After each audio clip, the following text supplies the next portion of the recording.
Imagine this. You're a successful merchant. You've built your life on trade, on wealth, on the comfort of knowing exactly who you are and what you own.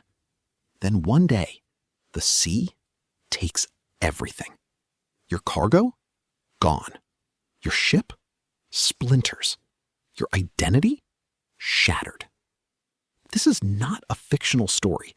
This is the real life of Zeno of Citium, a man born around 334 BC in the city of Citium on the island of Cyprus. A Phoenician merchant's son, Zeno was trained for one thing: commerce. He knew markets, he knew trade routes, he knew how to turn goods into gold. But fate had a completely different plan for him. On a voyage carrying a load of purple dye, one of the most valuable commodities of the ancient world, Zeno's ship was destroyed in a violent storm near the coast of Athens. In an instant, everything he had worked for was gone. He was left with nothing but his life, his mind, and the strange blessing of being stranded in the greatest intellectual city on earth. Most people, when they lose everything, fall apart. They retreat. They give up. Zeno walked into a bookshop, and that single moment, that one decision to walk through that door, would eventually give birth to Stoicism, one of the most powerful and enduring philosophies ever created. A philosophy that has shaped emperors, soldiers, CEOs, and ordinary people for over 2,000 years. This is his story, and trust me, you will want to stay until the very end.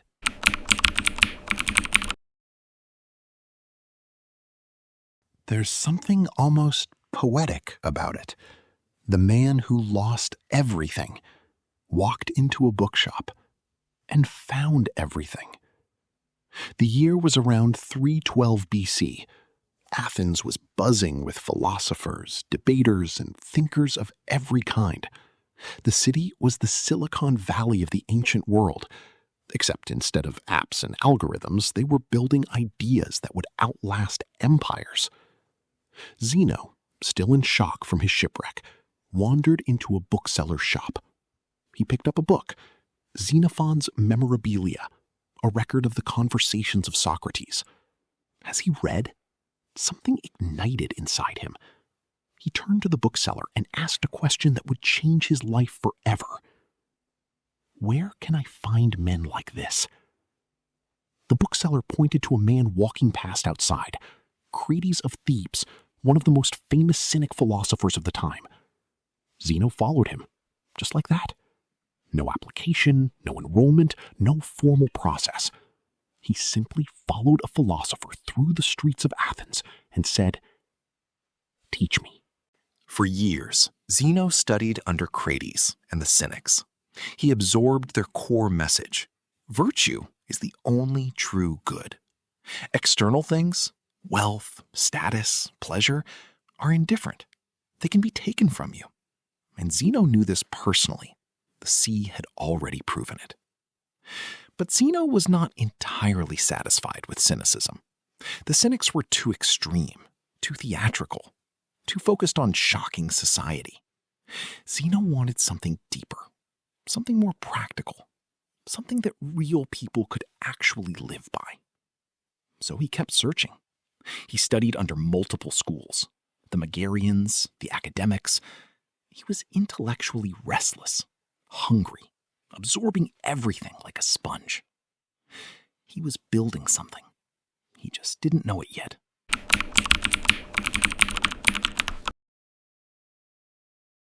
Around 301 BC, something remarkable happened. Zeno stopped being a student and became a teacher. But he didn't open a formal school with grand buildings and expensive fees. He chose the most public, most accessible place in all of Athens, the Stoa Poikile, which translates simply as the painted porch. It was a colonnaded walkway in the Athenian agora, decorated with famous murals of great battles. Anyone could walk by. Anyone could listen. Anyone could ask questions. This choice was deeply intentional. Zeno was not interested in philosophy for the elite. He wanted ideas that were for everyone: the merchant, the soldier, the freed slave, the statesman. And his followers? They became known simply as Stoics, the people of the porch. Zeno began teaching with a clarity and directness that was electrifying. He didn't perform. He didn't entertain. He spoke with precision and calm conviction. His voice was quiet, but his ideas were thunderous. The core of what he taught can be summarized in one radical sentence: happiness does not come from what happens to you. It comes from how you respond. Think about how revolutionary that was. In a world where most people believed the gods controlled everything, where fate, fortune, and the whims of the powerful decided whether you lived or died well, Zeno said, no. You have something no one can take from you: your rational mind, your judgment, your choice in how to respond to any situation. That, he said, is where your freedom lives. That is where your power lives. Crowds gathered. Debates erupted. Athens noticed.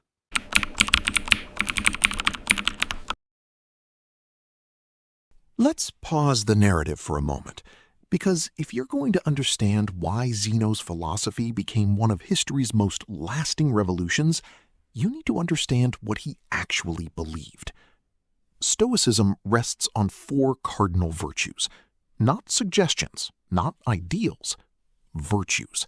The things Zeno believed every human being must cultivate to live a genuinely good life. The first is wisdom, not just book knowledge, but the practical ability to navigate life, to see things clearly, to make good decisions, to distinguish between what is real and what is illusion.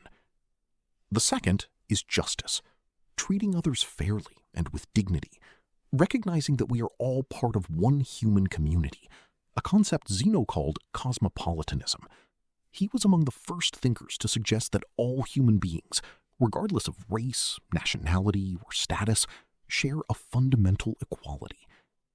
The third is courage, not just physical bravery, but moral courage, the willingness to do what is right, even when it is hard, even when it is costly, even when no one is watching. The fourth is temperance, self-discipline, the ability to govern your desires, your fears, your reactions, to not be a slave to pleasure or a prisoner of panic. And then there is the concept that ties everything together, the dichotomy of control. Zeno taught that everything in life falls into 2 categories: things within your control and things outside your control. Your thoughts, your values, your choices, your responses, these are within your control. Everything else, other people's opinions, the weather, illness, loss, death, these are outside your control. The Stoic path? Focus entirely on what you can control. Release everything else. Completely. Simple. Brutally simple. And yet, life-changing when truly practiced.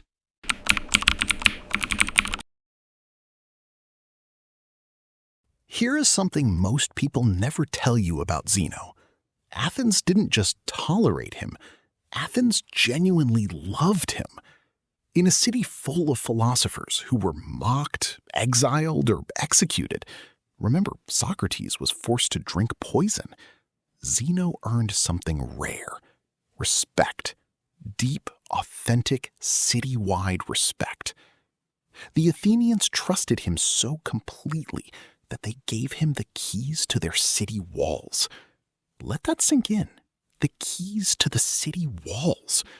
This was one of the highest honors Athens could bestow. It meant they trusted him with the physical security of their home. They also awarded him a golden crown and erected a bronze statue in his honor. But what makes this even more remarkable is why they honored him. The official Athenian decree stated that Zeno had lived his entire life in accordance with the philosophy he taught. He had not been a hypocrite. He had not preached virtue while living in luxury. He had walked his own talk every single day for decades. He lived simply. He ate sparingly. He dressed modestly. He was known for his sharp wit, but also his extraordinary self-control. Stories circulated that when he was insulted or provoked, he responded with calm, measured words instead of anger. That when things went wrong, he never complained. He adapted. He was the living proof of his own philosophy. And this is perhaps the most important thing we can learn from Zeno. Not just the theory, but the practice. The willingness to actually become what you believe. To not just talk about virtue, but to be virtuous. How many of us can say the same? Zeno died around 262 BC, but his ideas did not die with him. His student Cleanthus took over the school. Then Chrysippus, one of the most brilliant, systematic thinkers of the ancient world, built Stoicism into a complete, rigorous philosophical system. He wrote over 700 works, almost none of which survive.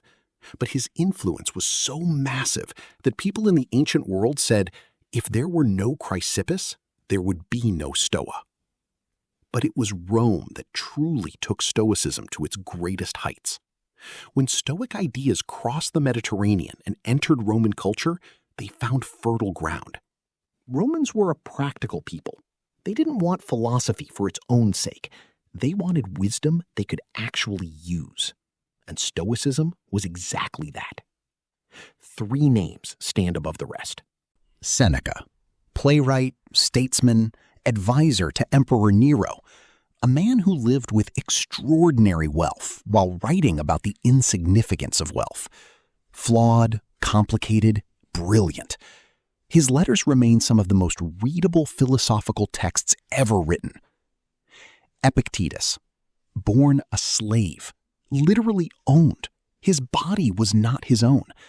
And yet, he became one of the most powerful Stoic teachers in history because he understood at the deepest level what it meant to find freedom within unfreedom. Marcus Aurelius, perhaps the most powerful man on earth during his time, emperor of Rome, commander of legions, and every night he wrote in his private journal, not for publication, not for posterity, just to hold himself accountable to Zeno's teachings. That journal became the Meditations. It is still in print today. One man, one shipwreck, one bookshop, and 2,000 years of philosophy.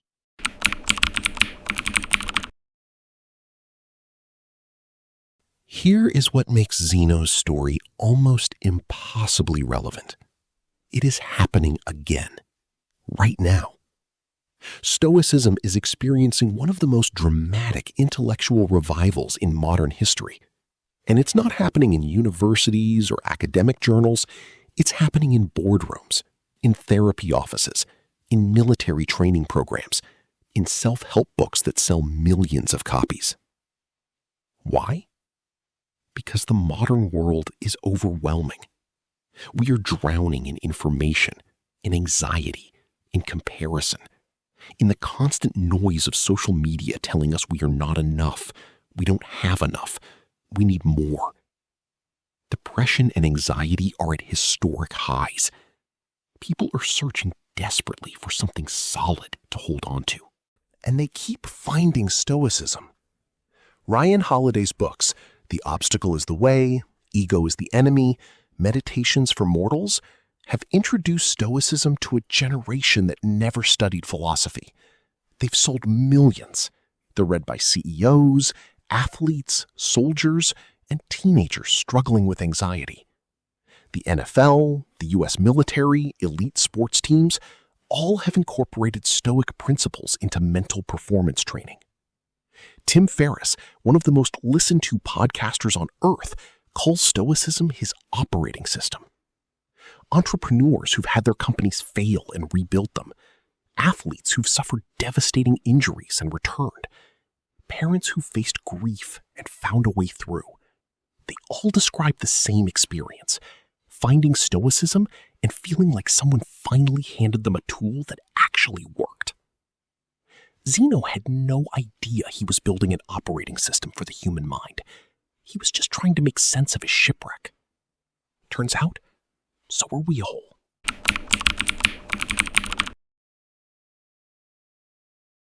Now, let's be honest, because Stoicism, like any great philosophy, deserves honest examination. And Zeno himself was not without controversy. The ancient sources tell us some things about his early philosophy that were deeply radical, and by modern standards, some were troubling. In his early work, The Republic, written under heavy Cynic influence, Zeno apparently suggested a kind of utopian community with some ideas that later Stoics distanced themselves from. Some ancient critics mocked these early writings. Zeno himself may have moved beyond them as he matured. There is also the philosophical challenge of Stoic determinism. Stoics believed in logos, a universal rational principle governing all things. Everything that happens according to reason, according to fate. This raises a difficult question. If everything is fated, how can we truly be free? How can we be morally responsible? Stoic philosophers wrestled with this for centuries. Their answer? That our will, our hegemonikon, our ruling faculty, remains genuinely free even within a determined universe, is sophisticated, but not universally convincing. Philosophers still debate it today. And then there is the criticism of emotional suppression. Critics often charge that Stoicism teaches you to become a robot, to eliminate emotions entirely. But this is a misunderstanding. Zeno and his followers never taught the elimination of emotion. They taught the transformation of emotion, trading destructive passions like rage and panic for what they called eupathii, good feelings like joy, caution, and wishing well. The difference matters. You are not meant to become cold. You are meant to become clear.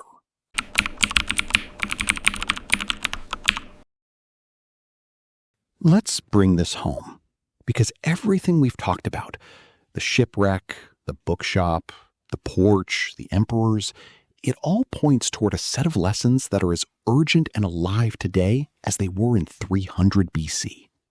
Lesson 1. Your worst moment might be your greatest turning point. Zeno lost everything in that shipwreck, and that loss, that devastating, total loss, was the exact thing that pushed him toward his true purpose. How many of us are sitting right now in what feels like a shipwreck, a failed relationship, a lost job, a health crisis, and cannot see that this might be the doorway to everything? Lesson 2. Seek wisdom, not comfort. When Zeno walked into that bookshop, he wasn't looking for distraction or entertainment. He was looking for truth. In a world designed to keep us entertained and distracted, that single-minded search for genuine wisdom is almost a radical act. Lesson 3. The obstacle is the way. Every challenge you face contains within it the seed of growth. The Stoics didn't just tolerate hardship, they welcomed it as the training ground for virtue. Zeno's entire life was proof of this. Lesson 4. Live in alignment. Athens didn't honor Zeno for his theories. They honored him because he lived his theories. There is nothing more powerful, and nothing rarer, than a person whose life matches their words. Lesson 5. Focus only on what you can control. Write this on your wall. Tattoo it on your brain if you have to. The suffering that comes from trying to control the uncontrollable is one of the greatest sources of human misery. Release it completely. Zeno didn't just think these things. He lived them, and they worked.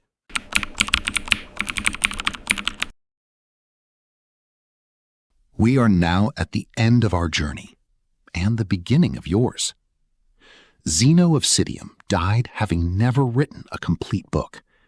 Everything we know about him comes secondhand through students and historians. His original writings are lost to time. And yet, his impact on human civilization is beyond calculation. He gave us a way of thinking about freedom that doesn't depend on external circumstances.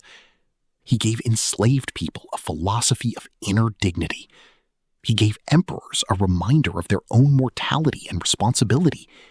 He gave soldiers the courage to face death.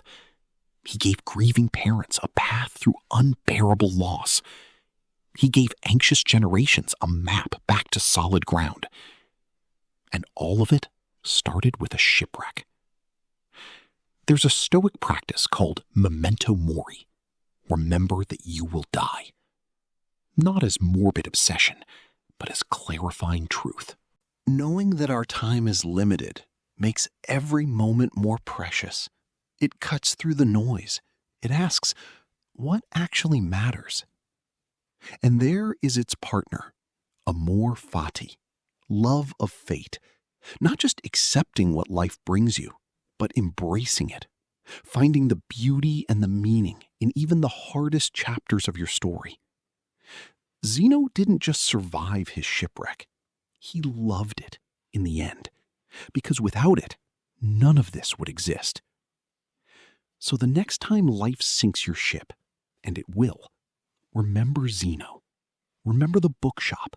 Remember the painted porch. Remember that you still have your mind, your choices, and your unbreakable capacity to respond with wisdom, courage, and grace. Seek not the good in external things. Seek it within yourself. Epictetus, student of Zeno's legacy. If this video moved something in you, if it made you think even a little differently about hardship, about control, about what it means to truly live, then smash that subscribe button, because we have so many more stories exactly like this one waiting for you. Stories of real human beings who found extraordinary wisdom in the most broken moments of their lives. Don't miss a single one.